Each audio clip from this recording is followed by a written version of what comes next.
So guys, we finally got the pizza from 7-Eleven, onion, cheese, corn and tomato with horrible frigging sweet corn. Sweet corn is like pineapple to me. It's horrible.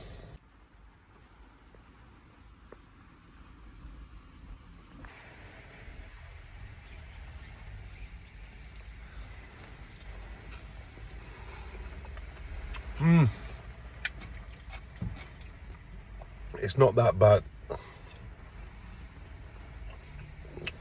Dough's a bit pudgy, soft. Tomato base is all right. Ham. Getting it everywhere. Oh shit.